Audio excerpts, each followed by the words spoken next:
Salam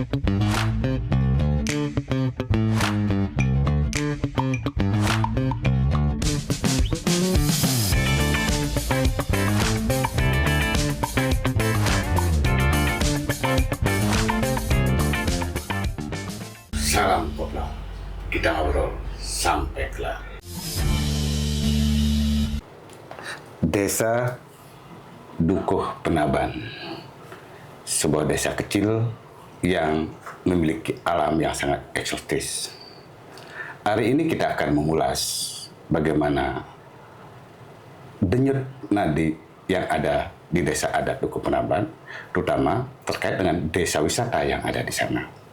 Kebetulan hari ini kami kehadiran langsung tokoh masyarakat Desa Adat Dukuh Penaban sekaligus pengelola Desa Wisata Dukuh Penaban, Bapak Nengah Sudana.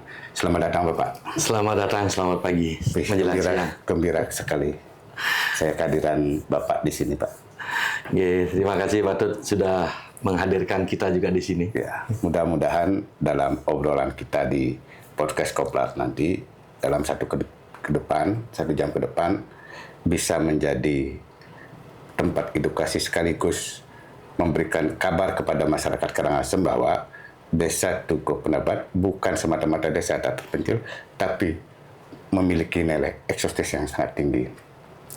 Baik Bang, sebelum kita membahas kepada topik, bisa diceritakan sedikit tentang keberadaan utama Desa Wisata Dukuh Penaban ini, Pak. Barangkali masyarakat Karangasem biar tahu. Baik, jadi terima kasih Pak Tut. Jadi kepada masyarakat, khususnya masyarakat Kabupaten Karangasem, jadi keberadaan kami sebetulnya di desa wisata. Sebetulnya kalau dari awal tahun kami mendirikan desa wisata itu di tahun 2016.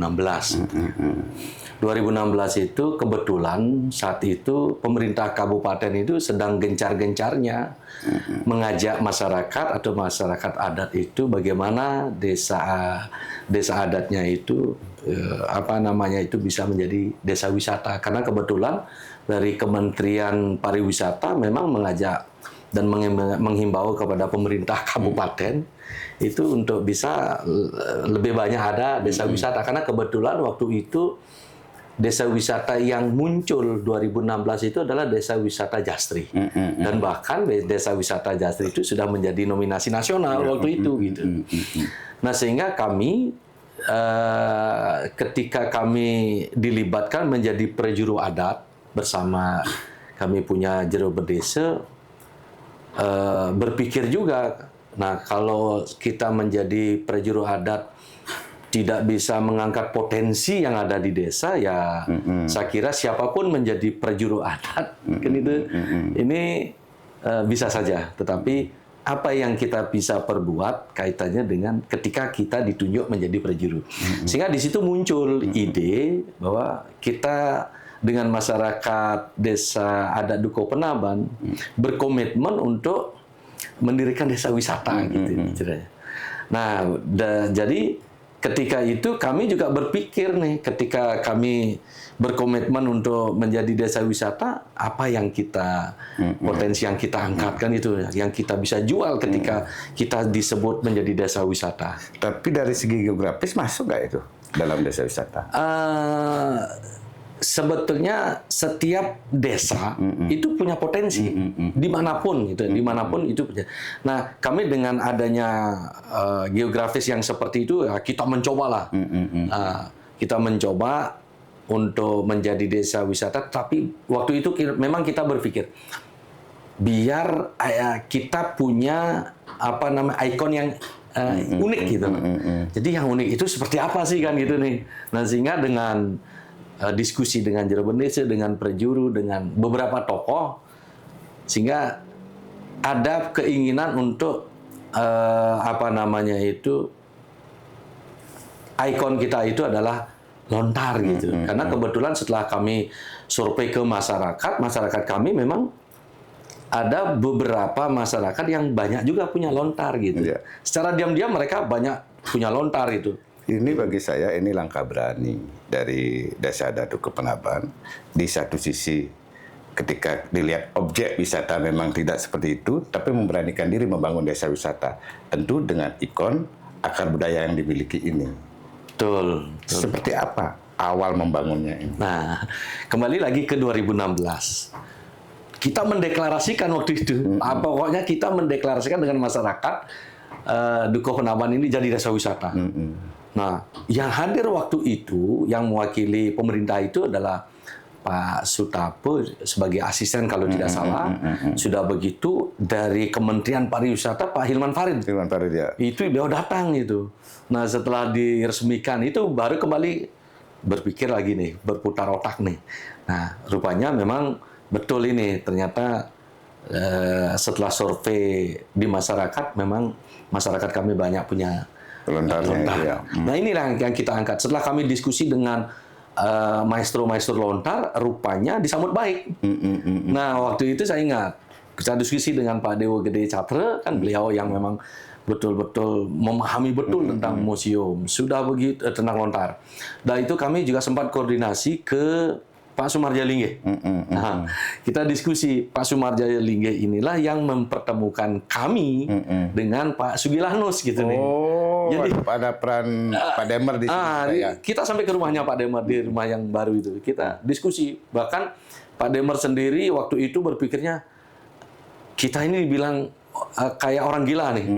Kok ada desa yang mau membuat museum padahal ini sangat berat katanya. Ini sangat berat sekali katanya. Dan bahkan Pak Sugilanus pun berpikir begitu, Pak. Di awal saya juga punya pikiran seperti itu.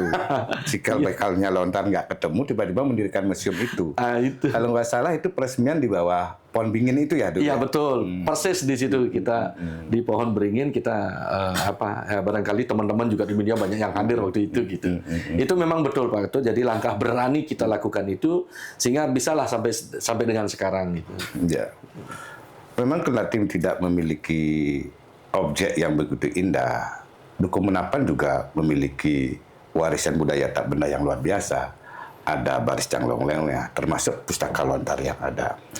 Barangkali ini menjadi titik balik bagaimana museum ini sekarang sudah mulai mendapat pengakuan. Bahkan kabarnya sempat mendapatkan penghargaan, Pak. Iya, betul. Seperti apa itu, Pak?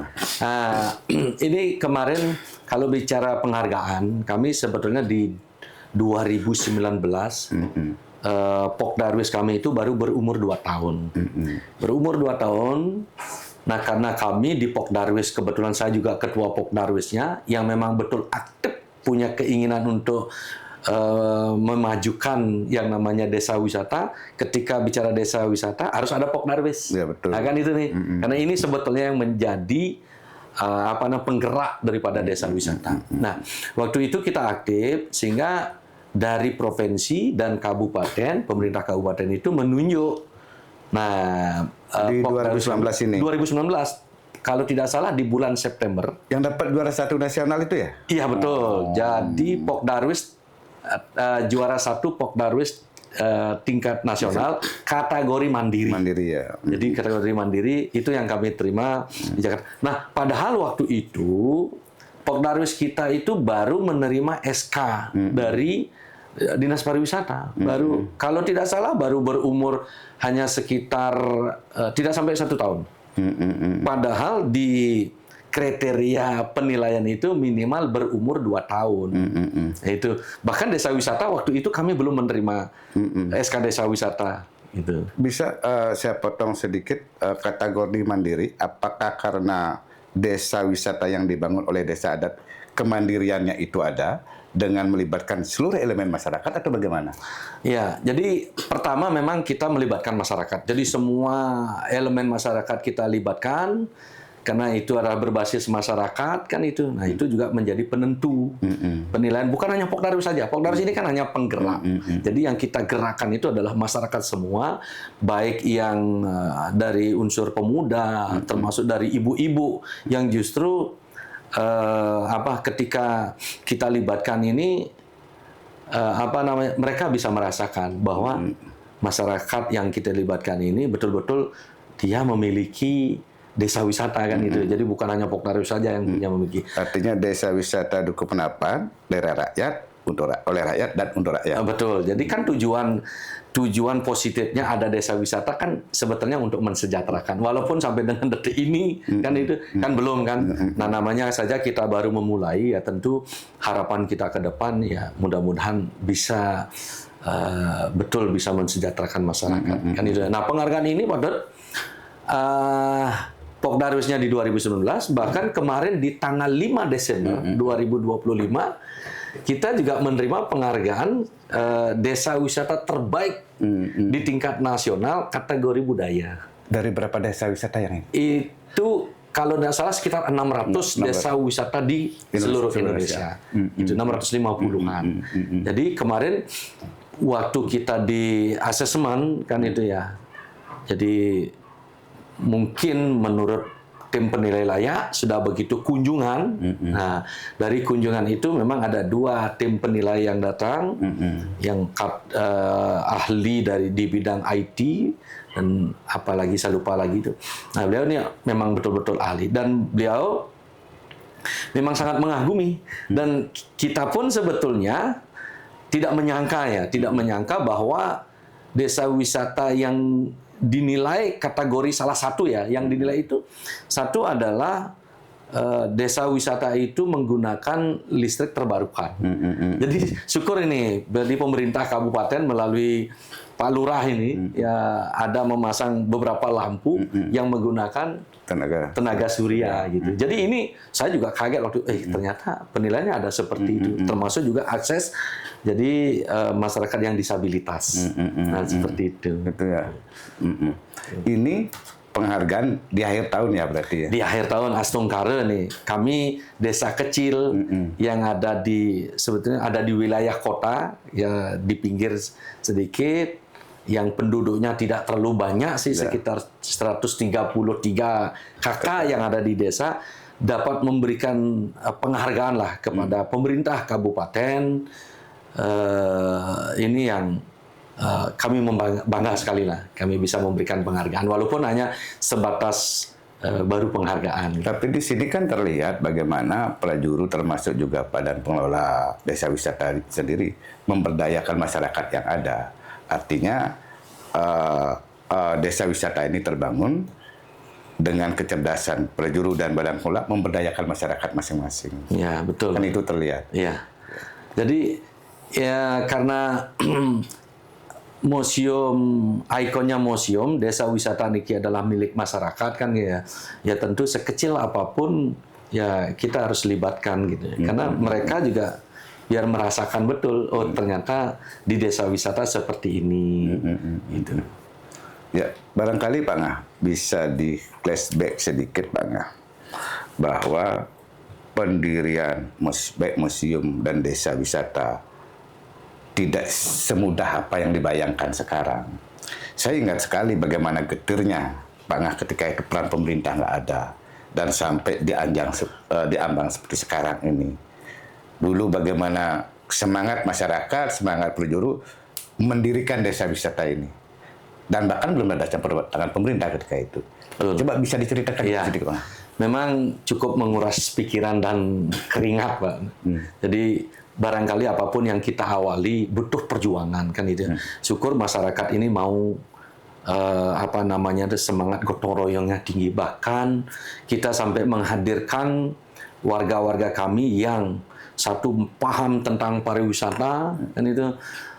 Beliau juga masyarakat kami yang di perantauan juga ketika kita menyampaikan ada keinginan untuk menjadi desa wisata sangat disambut dengan antusias. Bahkan waktu diawali dengan bagaimana kita menata, jadi lahan yang kita miliki itu, jadi dari perantauan masyarakat kami itu berbondong-bondong ini.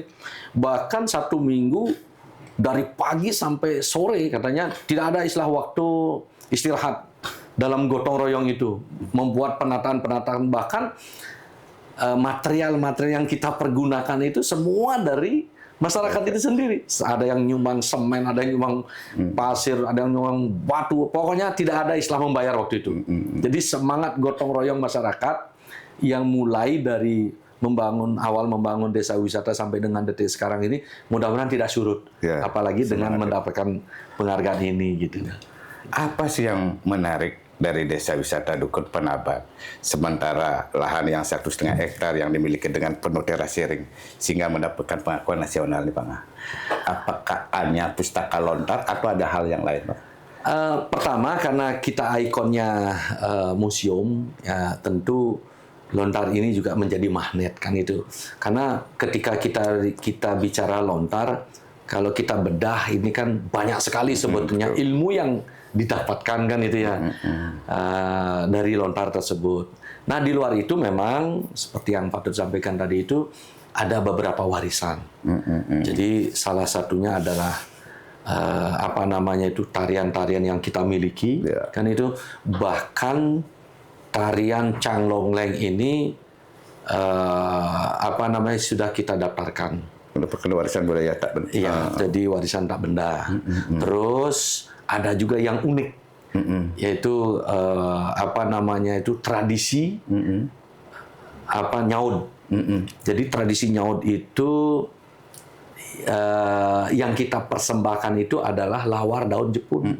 Jadi barangkali di dunia dan barangkali Dari segi kulinernya ini dari ya? sisi kulinernya mungkin ini yang ya satu-satunya di dunia barangkali. Kok ada lawar daun jepun gitu. Dan ini lawar daun jepun ini sudah apa kita daftarkan di hak kekayaan intelektual. Bahkan ininya sudah keluar. Jadi haknya itu sudah keluar kaitannya dengan lawar daun jepun itu. Dan itu apa tradisi nyaud. Nah besok ini di Purnama Kepitu. Gitu. Ya ini juga ada apa namanya nyaud, acara nyaud. Ya barangkali nanti ada teman-teman atau masyarakat Karangasem yang penasaran kaitannya dengan nyaud itu, apa tradisi nyaud, bisa datang nanti ke Purnama H-1 Purnama ke-7 Purnama Kepitu.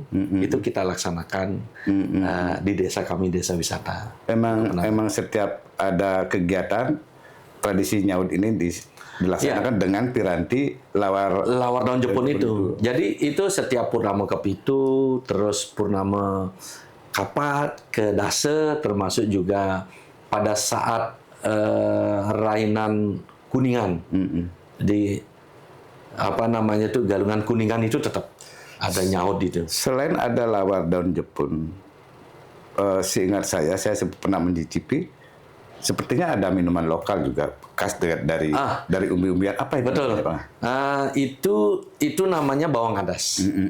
Jadi bawang adas itu sebetulnya bahan bakunya itu ada di sekitar Museum Lontar itu. Nah, itu kita jadikan welcome drink-nya di desa wisata. Nah, karena itu apa namanya itu ada di areal museum, dan ini kan minuman yang memang harus tidak, artinya jangan sampai masyarakat ini berani nggak minum, takutnya nanti ini mengandung racun kan gitu nih. Nah setelah kita apa namanya kita tarik ke Lontar, di Lontar Usada ternyata memang muncul juga ya. Ini sebagai obat gitu. Di Lontar Usada. Jadi ini uniknya di situ. Museumnya pas, museum lontarnya pas, bahan bakunya pas ada di sana. Pas ada di situ gitu. Iya. Makanya itu kita jadikan welcome drink. Iya. Nah, saya tidak berhenti sampai di situ karena kita juga penasaran ini. Jadi secara keilmiahannya bener nggak gitu. Iya. Nah, sehingga apa? Bawang adas itu penurun tensi. Kita bawa ke lab. Lab ya. Jadi kita mau pembuktian juga alamiahnya seperti apa kan itu ya, ilmiahnya. Sehingga betul bahwa lab itu hasil labnya juga itu membuktikan bahwa minuman bawang adas ini cukup bagus untuk kesehatan, menempelkan tensi, menghaluskan kulit, bisa juga awet muda. Tapi itu kalau sering minum. Nah, sehingga apa? Kami sekarang itu kan sudah kami budidayakan.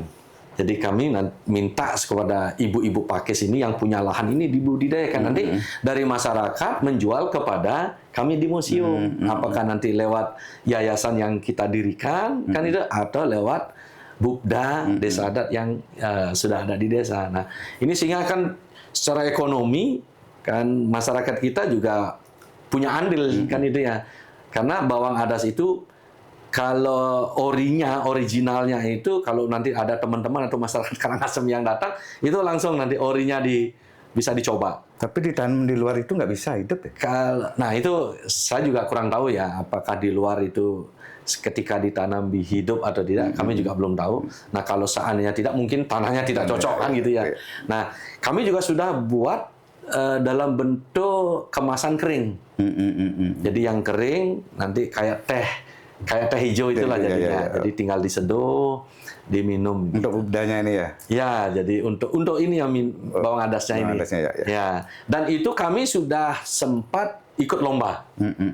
Jadi yang dilaksanakan oleh Brida Kabupaten Karangasem oleh pemerintah daerah, kita dapat juara 2. Jadi inovasi membuat minuman dari bawang adas ini. Oh, minuman lokal ya? Minuman lokal. Baik, Pangah, sangat menarik sekali tadi ketika Pangah bercerita tentang bagaimanapun minuman lokal yang dimiliki, bahkan itu bisa dipakai obat. Bisa diceritakan secara detail sampai minuman ini sempat mendapatkan juara dan lain sebagainya. Minuman bawang adas ini, Pangah, biar masyarakat tahu, Pangah. Ya, kembali ke bawang adas, Pak. Kalau kemarin kita ikut lomba ini kan itu kan bentuk inovasinya. Jadi inovasi itu kok itu bisa dari bawang adas dijadikan minuman kan itu sebetulnya yang kita lombakan kan. Sehingga dikategorikan kita itu menjadi juara 2 lah waktu itu kan gitu ya. Nah, di luar dari bawang adas itu kan itu.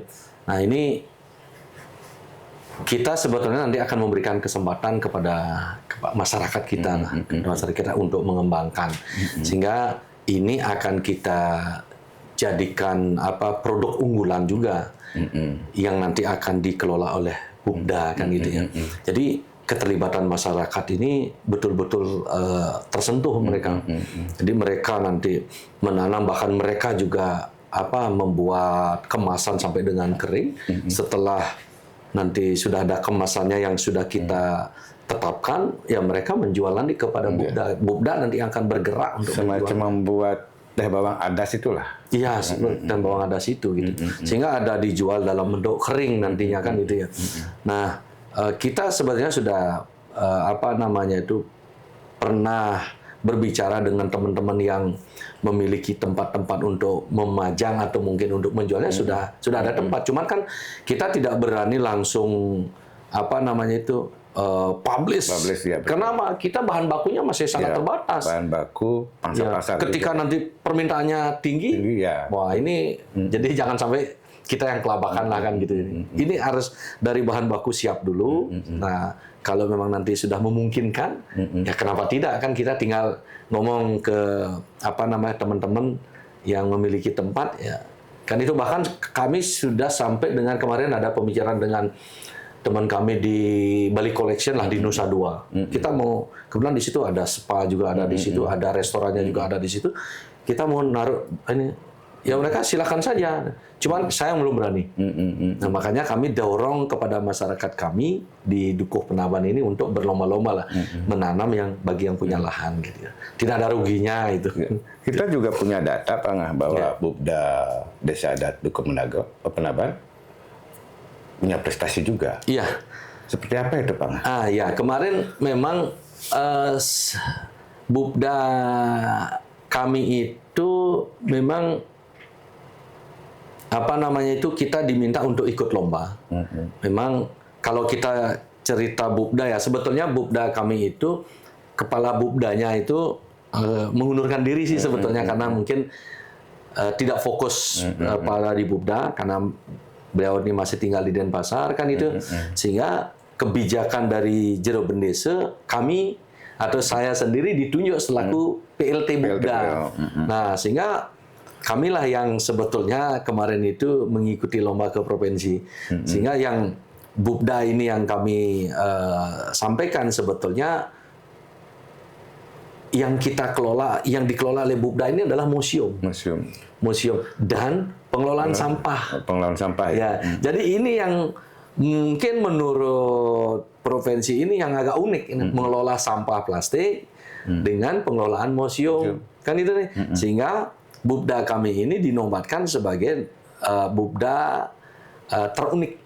Jadi ini yang Sungkara lah di ada juga yang namanya uang pembinaan yang dikasih. Jadi kami tidak sia-sia apapun yang kami perbuat di desa, asal dibarengi dengan semangat dan kebersamaan dari masyarakat kami, saya kira tidak ada yang tidak mungkin kan gitu ya. Tapi keberadaan Bupda dengan desa wisata kan saling mendukung.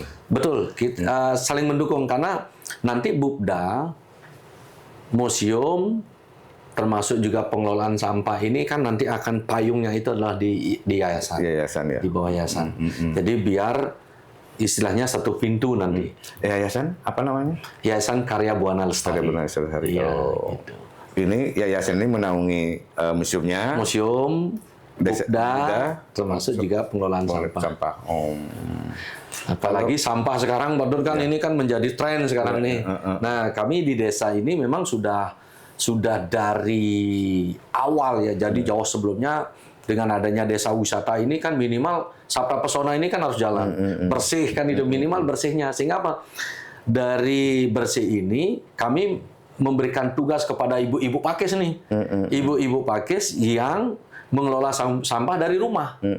Nah, jadi plastiknya itu dijual, artinya dibawa ke TPST yang kami miliki. Kan itu nanti akan diambil oleh pihak ketiga yang kami kerjasama dengan Bank Pertiwi. Kan itu. Jadi penjualannya itu masuk ke pakis juga. Jadi ini ya menjual, ya kalau bahasa Balinya miss kan itu. Jadi mungkin kalau itu ada uang bisa dijual, bisa jadi emas kan gitu. Ya, betul. Itu yang kami lakukan sampai dengan detik sekarang. Sehingga di desa wisata kami ya tidak kelabakan lah kaitannya dengan sampah. Karena ini sampah sekarang menjadi tren kan gitu. Masih lagi tentang desa wisata, Bang. Selain memiliki khasana budaya seperti pustaka lontar dan warisan budaya yang ada, salah satu desa Buku Penaban juga memiliki permandian Dedari. Betul itu, Bang? Betul. Seperti apa itu sebagai pendukung desa wisata ini, Pak? Oke. Desa wisata kami kan tidak hanya bergerak di bidang ikon Museum Lontar itu kan. Tentu ke depan pasti ada pengembangan-pengembangan. Desain kita sebetulnya pengembangan itu sudah ke sumber mata air yang kita miliki. Jadi ada 6 sumber mata air yang kita miliki, yang kita namakan sumber mata air Satguna. Satguna ya, Jadi, Satguna ya. Jadi dari 6 sumber mata air, 3 sumber mata air itu sudah mendapat perbaikan dari pemerintah lewat PU. Ya. Nah, jadi yang 3 ini belum. Memang sih lokasinya cukup ekstrim ya. Jadi kalau nanti dari museum ada kegiatan trekking, jadi nanti jalannya tembus ke situ. Dari museum trekkingnya ke di atas Sungai Nyuling namanya. Nanti dalam perjalanan dari Sungai Nyuling itu sampai dengan ke Kayuan Biu namanya, itu ketemu nanti 6 sumber mata air yang tempatnya terpisah. Ya kurang lebih sekitar 50 meter. Debitnya bagaimana? Jadi, nah itu pasang surut. Tapi kalau yang debitnya yang namanya Kayuhan Biu, nah Kayuhan Biu saya nggak ngerti kenapa kok disebut Kayuhan Biu. Barangkali Biu ini kan pisang nih. Ya. Memang di situ dulu waktu saya kecil itu pohon pisangnya banyak sekali. Nah itu banyak sekali. Itu mungkin yang disebut Kayuhan Biu. Nah itu debit airnya cukup, walaupun musim kering. Jadi tinggi juga, dan itu sudah kita coba sumber mata air itu kita angkat ke perkampungan. Kita sudah uji coba, karena itu kan sebetulnya dari perkampungan itu ada sekitar di 400 meter ke bawah, dengan ketinggian kurang lebih sekitar 150 meter. Dan itu kita sudah coba dengan menggunakan pompa mikrohidro. Ya. Nah, itu bantuan dulu dari yayasan. Ya, ini juga bagian dari pengembangan desa wisata yang Pak kelola ya. Betul. Jadi nanti pengembangannya adalah itu. Dan di sisi lain sungai yang kita miliki juga kita bisa kembangkan dengan atraksi permainan anak-anak yang dengan menggunakan ban itu bisa juga gitu. Ini kita sudah sampai ke situ. Hanya saja kita terbentur dari biaya pengembangan kan itu. Nah itu ketika siapa tahu nanti ada yang ingin investor gitu istilahnya yang mau mengambil bagian daripada itu, kenapa tidak kan? Yang terpenting kan bagaimana perjanjiannya kan, itu bagaimana dengan masyarakat kami kan gitu sih sebetulnya. Ya, artinya kita tetap juga welcome, meskipun desa wisata kita welcome terhadap investor yang masuk, tapi ada batasannya. Ada batasannya, betul itu. Baik Pak Nengah, kita rehat sejenak dulu. Tetap di Koplar. Baik Pak Nengah, terkait dengan desa wisata, termasuk juga penghargaan yang didapatkan dari Kementerian Pariwisata Ekonomi Kreatif kemarin, itu tak terlepas dari budaya yang dimiliki. Tentunya sebagai simbol di sini adalah Museum Pustaka Lontar. Bisa diceritakan sedikit Pak Nengah, awal berdirinya museum ini Pak Nengah? Seperti apa, bagaimana sampai bisa menyimpan lontar begitu banyak? Silakan Pak Nengah. Oke, jadi terima kasih Pak Ketut. Jadi kembali kepada museum. Jadi ide ini sebetulnya ide di luar daripada nalar sih sebetulnya kan itu. Karena di awal itu memang idenya sebenarnya bukan museum. Jadi gudang sih sebetulnya. Setelah kita dengan Jero Bendesa ini diskusi dengan beliau-beliau yang paham tentang lontar. Jadi sarannya begini, ngapain buat gudang? Kalau gudang itu identik dengan barang-barang bekas katanya. Barang bekas, karena lontar itu kan warisan budaya, bukan barang bekas katanya itu. Bagaimana kalau buat museum saja gitu? Wah, begitu bilang museum, saya juga sedikit kaget nih dengan Jero Bendesa nih.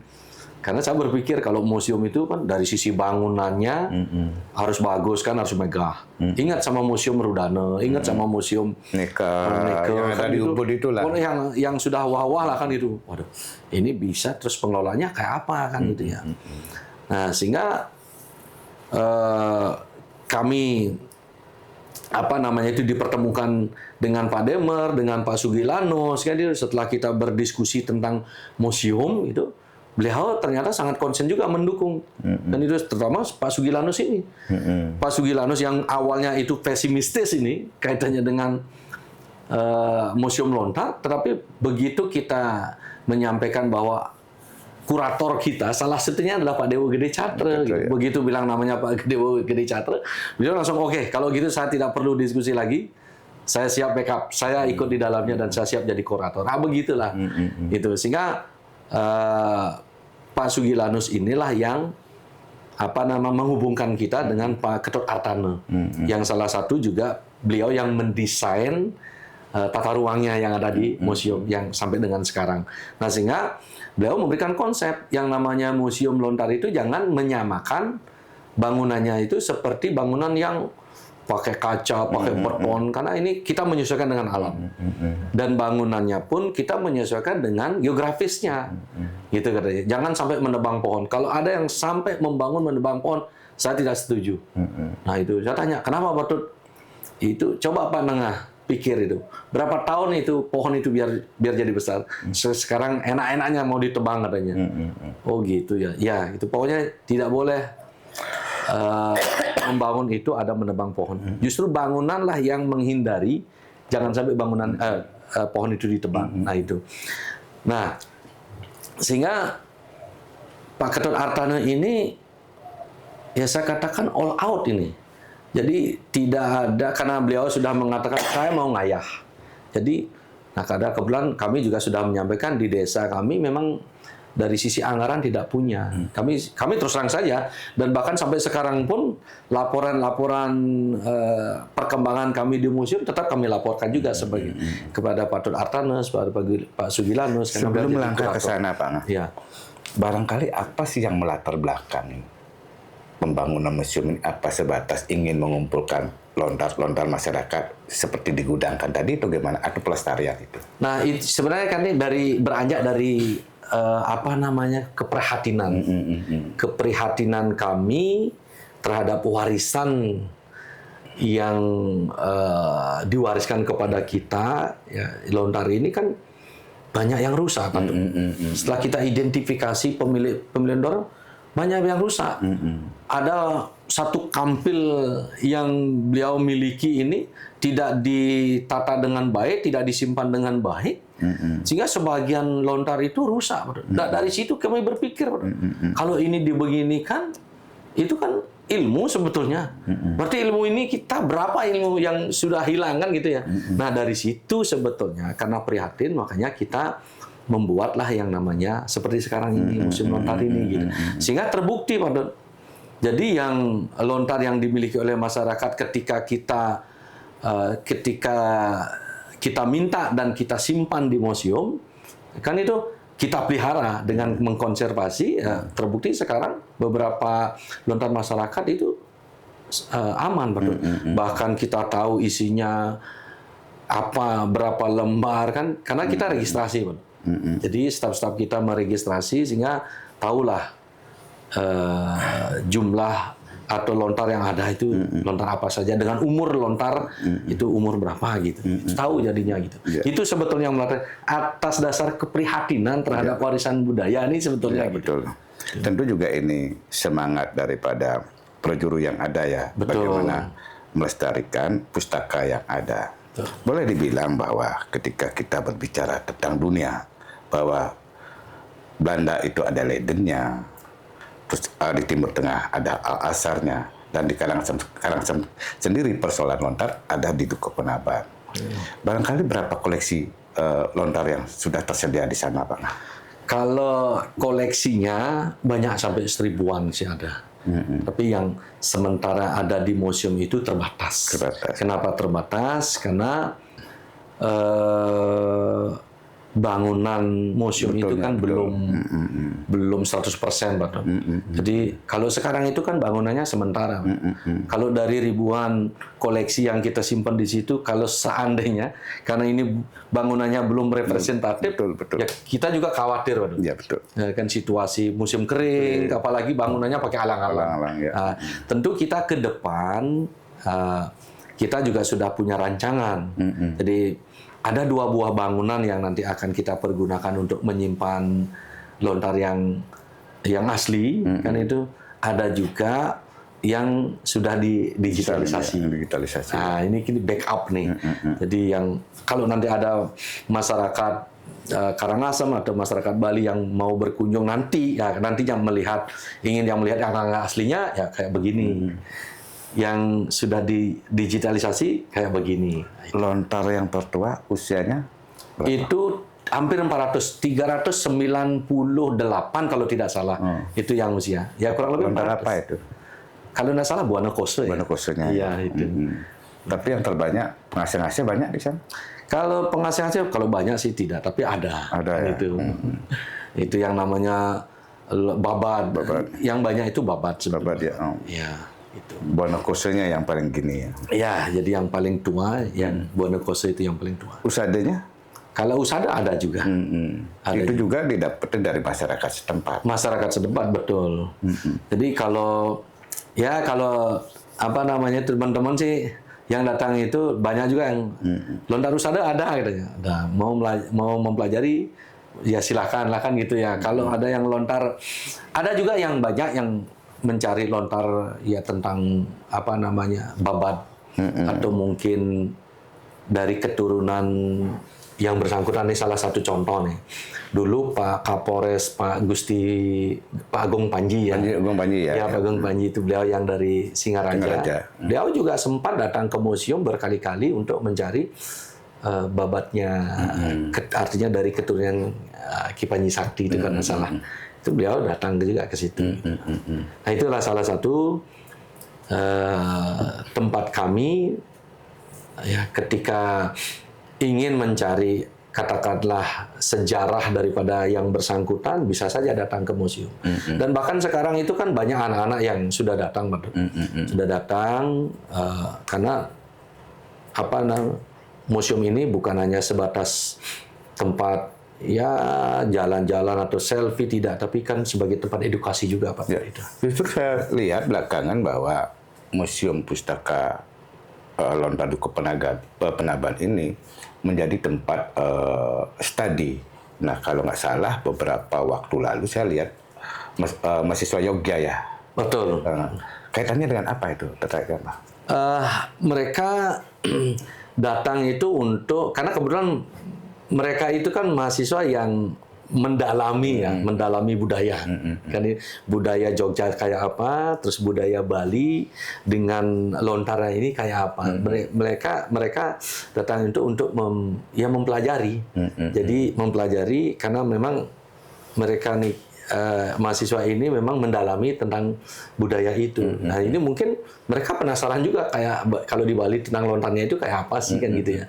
Itu. Yang kedua, yang lebih menarik lagi ini kan mahasiswa dari Leiden. Ulangi, mahasiswa dari Australia. Ya, ada beberapa mahasiswa dari Australia itu datang ke museum. Jadi minimal mereka itu bisa mempelajari, kalaupun mereka belum bisa fasih dia menuliskan aksara Balinya, tapi minimal mereka bisa membuat keropaknya yang terbuat dari kayu. Jadi ya mereka belajar ngukir itu jadinya di museum itu. Dan kita juga diajarkan bagaimana membuat keropak lontar itu terbuat dari kertas kedap asam. Kedap asam yang dapat mengamankan lontar-lontar sesuai dengan situasi agar tidak cepat lapuk, biar tidak kedinginan. Nah gitu. Itu beliau bawa loh ininya kertasnya dari Australia. Itu. Ke depan tidak ada upaya kerjasama dengan Leiden, misalnya dari penerjemah lah. Kalau dengan Leiden karena kebetulan salah satu karyawan Leiden itu kan sudah menjadi kurator kita, Pak Dewo Gede Chatro. Saya kira dengan Pak Dewo Gede Chatro itu sudah cukup lah kan gitu. Ya, artinya kaitan dengan Leiden kita tidak usah diragukan karena karyawannya sudah. Ya, bahkan kalau Bu Hedi Isler itu datang yang ngurus museum di Leiden itu, dia bilang begini. Jadi sebetulnya museum lontar di dunia satu-satunya adalah ini katanya, bukan yang di Leiden gitu. Beliau yang ngomong begitu, karena beliau setiap ke Bali, nginepnya di Puri di Tabanan, pasti mampir ke Karangasem, pasti mampir ke museum. Karena lebih lengkap barangkali. Lebih banyak, lebih lengkap. Ya itu. Jadi beliau kagum sekali, satu dengan situasinya, kedua dengan bangunannya, apalagi isinya kan itu. Beliau sangat kagum sekali. Bahkan kalau beliau datang nggak mau sebentar. Jadi biar puas barangkali. Ya. Baik Pak Nengah, semakin menarik obrolan kita. Tetap di Koplar. Dari banyaknya lontar yang ada di sana, Pak, bagaimana cara merawatnya, Pak? Perawatan kan penting juga. Bagaimanapun juga ini karena belaskan benda daun, tentu akan dicari jamur dan lain sebagainya. Perawatannya seperti apa, Pak? Di museum itu kan kami punya beberapa staf ya. Jadi salah satu tugasnya selain dia mengadministrasi lontar ini yang sangat penting sekali adalah ini. Jadi merawat ini yang sangat penting sekali karena memang lontar yang kita kumpulkan dari masyarakat itu memang belum terawat. Sehingga disitulah mereka mengkonservasi. Kan itu. Jadi target mereka mengkonservasi ya memang sih wajib itu keseluruhan terkonservasi kan itu. Tapi paling tidak, nah sehari-harinya minimal mereka sudah bisa menyelesaikan barang beberapa cakep lah kan itu. Ya itu dengan menggunakan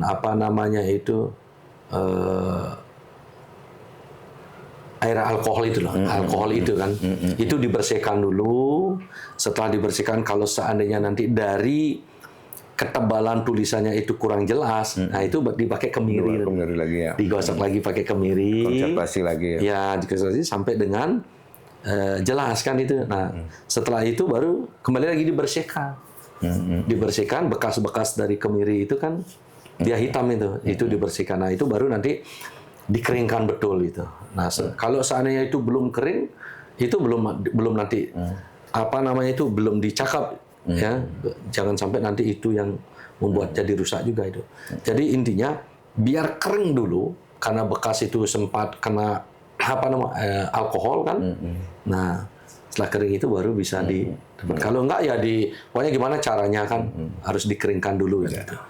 Dan itu yang dilakukan oleh staf-staf kami sampai dengan detik sekarang itu. Bang, Museum Lontar sebagai poros dari pariwisata desa wisata berbasis budaya. Bagaimana cara mengembangkannya ke depan? Peran masyarakat dan lain sebagainya untuk mengembangkan agar bisa mempertahankan desa wisata yang Pak kelola sekarang. Ya, yang pertama kita harus konsisten dulu dengan desain kan itu ya. Jangan sampai kita keluar dari desain. Yang kedua, kita juga harus menyiapkan sumber daya sebagai pengganti nih. Jadi anggaplah kita ini yang sudah menginisiasi sudah sampai dengan sekarang, tentu ini kan kita juga pasti ada batasan hidup kan.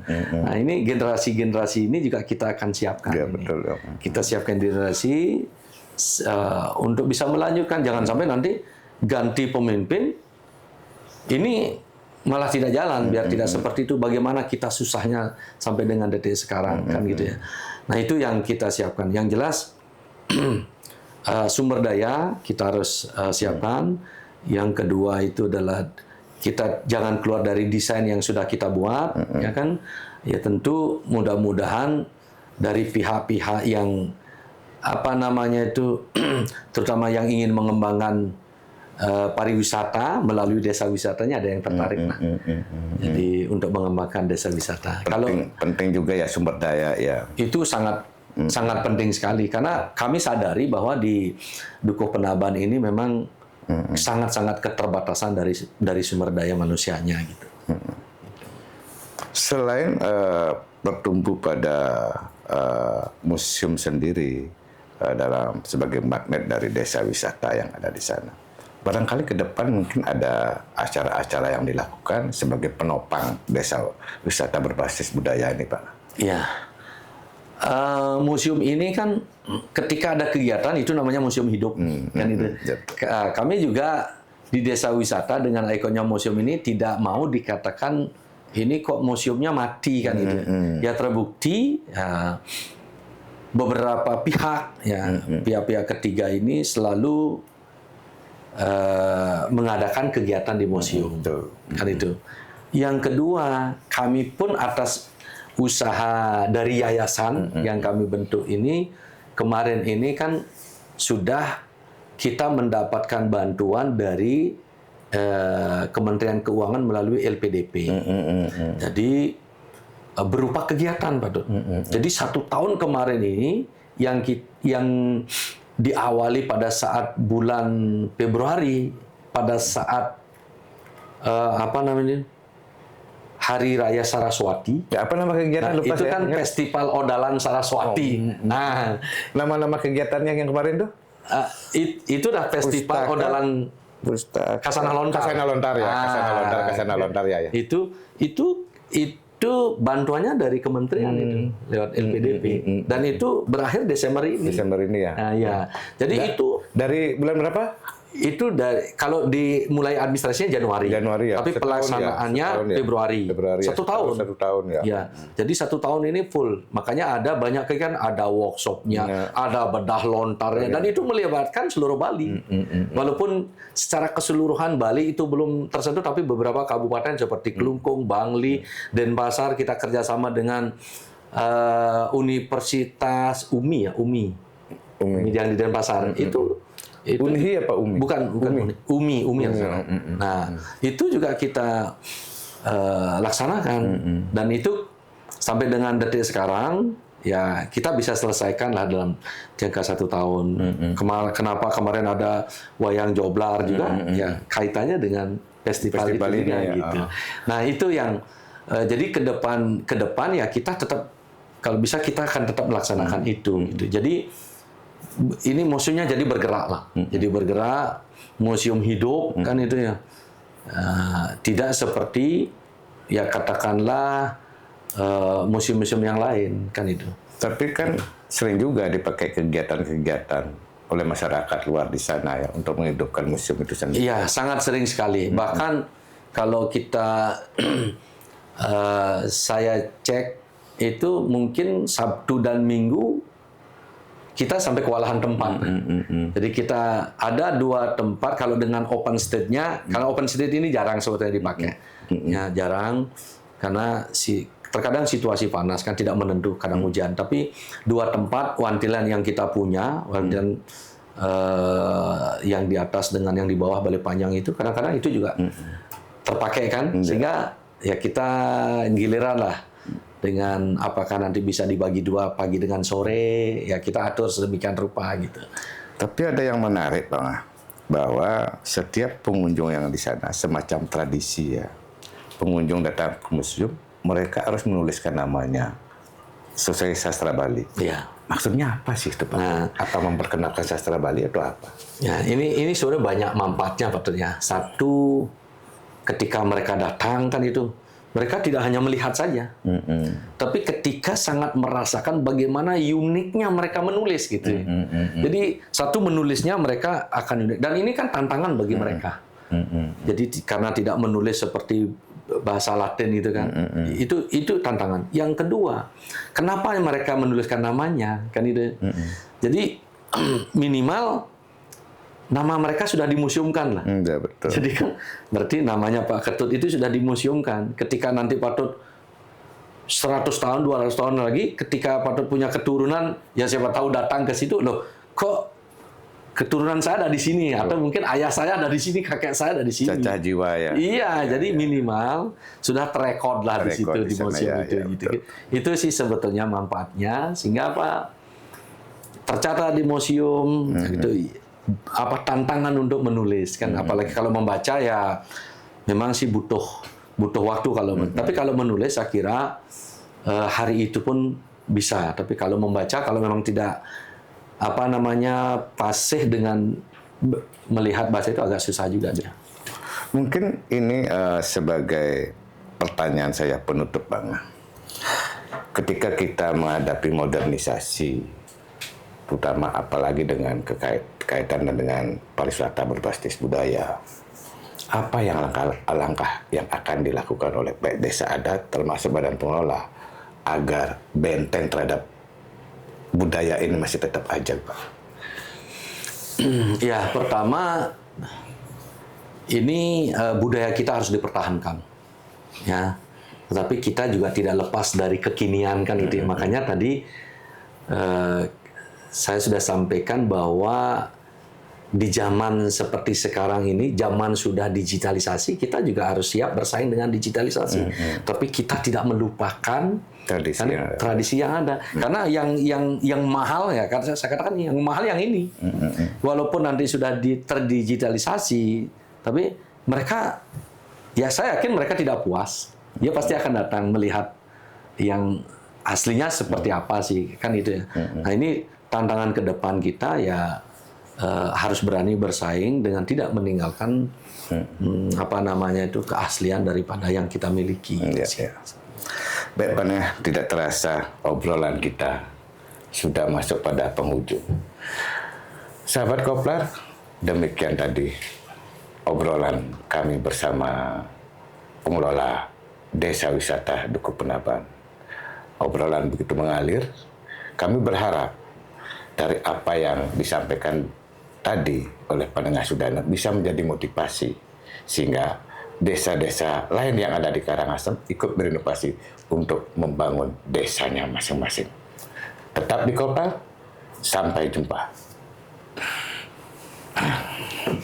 Terima kasih.